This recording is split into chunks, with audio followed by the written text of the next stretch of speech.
say thank you very much for your participation in today's action and the clear message that you send into this government.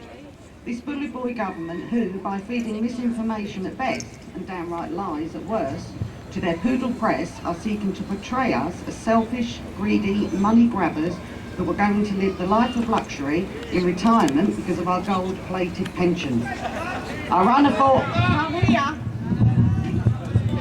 Right. That better? Right, our unaffordable, unjustified and unsustainable copper-bottom pensions that will see dinner ladies and teaching assistants and cleaners retire with less than $4,000 a year. Colleagues, Cameron and Clegg spend more than that on a night out with their toff friends. The reality is quite clear, isn't it? Instead of the Sun and the Daily Mail printing mythical stories of our pension, why don't they print a copy of the dinner lady's pension slip, payslip? They won't do that because it is not in the interest of the government. They do homage to and spread propaganda for. Why are we striking today, colleagues? Is it because we just want the day off? No, it isn't. It's because the government want to make us pay 50% more to work longer and get less when we retire. They say this is necessary because public service pensions are neither fair nor affordable. But let's examine this, colleagues. The local government pension scheme is fully funded. It's cash rich. There is no cost to taxpayers, as the Sun would have you believe. And why is it that the 50% more they want us to pay in contributions is not going to the pension fund, but straight to the exchequer? It may have been a negotiating position if they wanted to increase contributions to the pension funds, but no. Colleagues, this increase is nothing more than a direct tax on those who happen to be in the public sector pension. A direct tax not countrywide but aimed only at the public sector pension members.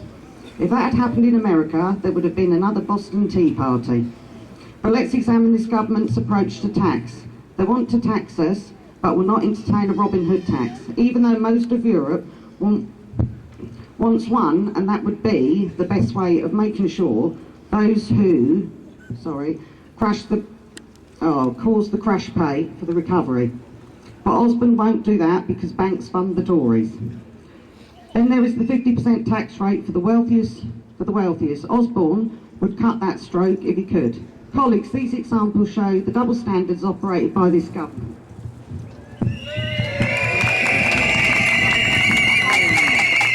That's why this fight is one we dare not to lose. Colleagues, thank you for your support. G&B will never give up this fight, and believe me, we will win. I've got a statement that I want to read out now from Richard Howitt, who's our European MP, and as probably most of you know, most supportive Euro MP we could ask for in the Eastern region. I'll read it again as he's written it.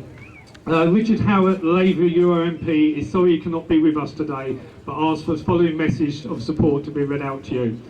As a former public sector worker myself, who stands alongside trade union represented here today in resisting cuts, I give my absolute support to all of you in seeking to resist the unfair and unwarranted cuts in your own pensions. On behalf of the Labour Party, I want to make clear that our East of England Regional Conference voted to support today's action. That the unilaterally imposition of increased contributions, which is hitting your living standards, immediately took place before Hutton even reported, and over which Labour condemns the government's refusal to negotiate. On my own behalf, I would like to add that the government is fiddling the figures over how inflation is calculated. It is fiddling the figures by saying low-paid part-time workers have to contribute as much as higher-paid full-time workers, and it is fiddling the figures by ignoring the impact of the pay freeze on public sector working wages. This is a government which is threatening to withdraw its current offer, threatening to remove even more employment rights if you don't submit to their will. This is dishonest, it is bullying, and it is quite simply wrong. We must not let them get away with it. So to the nurses, the physios, the dinner ladies, the nursery assistants, to every single public sector worker who does your job because you want to serve the public interest, I stand by you again today and will campaign with you on behalf of the public who I am proud to represent. Thank you and good luck again. Yours sincerely, Richard Howitt. Hello. I don't know about you, but I'm sick and tired of being told what to do by a government full of Tory public school boys. There are 18 millionaires in the current cabinet. Don't tell us we're all in this together. These people don't use our schools, our libraries and our swimming pools. I look around me today at this fantastic demonstration and I see people who heal, I see people who teach, and I see people who look after the most vulnerable sectors of our society. You are the people that make the society great, not the bankers whose only role in society is making themselves and their friends and their families stinking rich. When their banks are under threat, we're told that they're too big to fail. But our pension funds are a piggy bank to be raided. This is an absolute outrage. But as I look now at this fantastic demonstration, I can see that the tide is turning, that the rule of the market is losing all credibility, and our side is finding its strength again. Victory to the public sector workers, and victory to working people in struggle everywhere. Thank you. I'm an educational psychologist and I'm employed by Luton Borough Council. I'm taking action today for the first time because I believe the government's proposed changes to public sector pensions to be illegal and immoral. The government are proposing to make illegal changes to contracts so that I will have to pay more, work for longer and get less at the end of it. They are planning to take money from the local government pension scheme, taking approximately £900 million from a fund they had previously had no access to. It took me personally 11 years to train to do the job that I'm doing, providing psychological support for the most needy and vulnerable children and young people in Luton schools. I believe this commitment is being undermined by the government's proposals. I believe the whole issue is about undermining the public sector, and as a society we need to ask ourselves what kind of society we want to live in. I believe the vast majority of us want to live in a society where all of us, including the most needy and vulnerable, have equal access to the best quality public services. I believe committed and highly qualified public sector workers should not be the ones to pay for the mistakes made by government and bankers. Thank you. Hello everybody.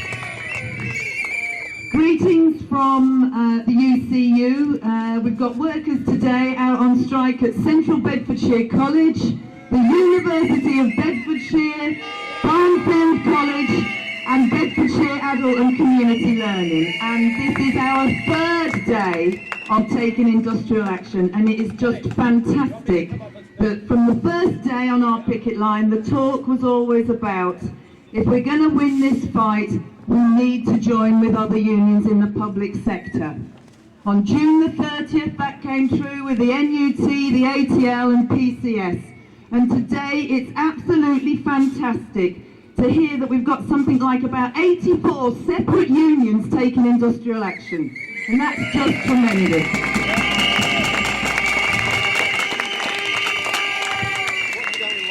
And the reason why I'm personally taking action, and I believe that a lot of our members are taking action, is because we have one simple message. We will not pay for their crisis.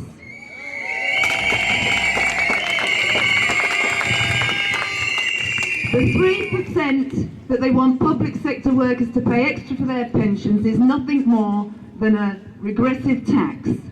Instead of actually taxing those who caused the problems in the first place, they want us to pay. And like I said, the simple message is, we won't pay for their crisis. And also, just to state, it just shows that the Workers United will not be defeated. Thank you. I work for Her Majesty's Revenue and Customs. I joined the department at the tender age of 20 after being promised a bright future of career progression, job stability and a decent pension. I'm now faced with working until I'm 68, paying more in contributions in return for a considerably reduced pension. the equivalent of which amounts to me losing a day's pay each month. We're already within a 2-year pay freeze whilst inflation soars, and the Chancellor only yesterday announced that public sector pay will be capped at 1% for a further 2 years. In real terms, we're facing a pay cut, and we have huge uncertainty surrounding our jobs. The government are telling the public we should all do our bit, but what they don't tell you is that public sector pensions have already undergone extensive review in 2006, and subsequent changes were made. Even Lord Hutton tells them that our pensions are affordable, so why the attack?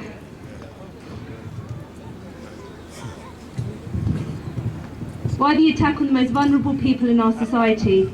The fact is we're being made to pay for the crisis caused by the bankers and the fat cats who avoid and evade billions of pounds of tax each year. Here's a simple solution. Invest in collecting the £120 billion avoided, evaded and uncollected tax, which would wipe out this country's entire deficit.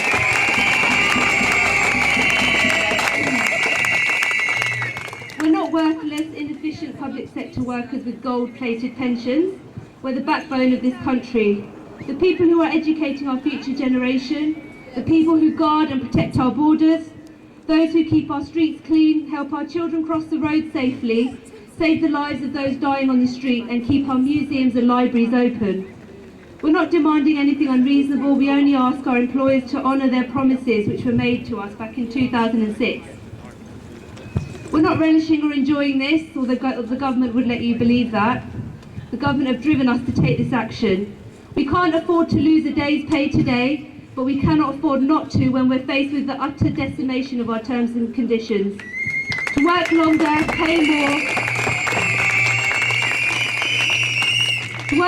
pay more and receive less is unacceptable, unfair, and we'll continue to fight for it for as long as it takes. Thank you. I also work for Revenue and Customs. I was asked to speak as to why I agree with the strike today. 25 years ago, I joined a government department, and my personal circumstances were completely unrecognisable from what they are today. That apparently is the reason why the government can't hold to its end of the bargain that it signed with me 25 years ago.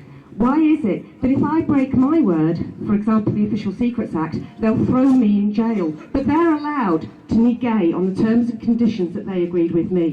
It can't be morally or legally fair.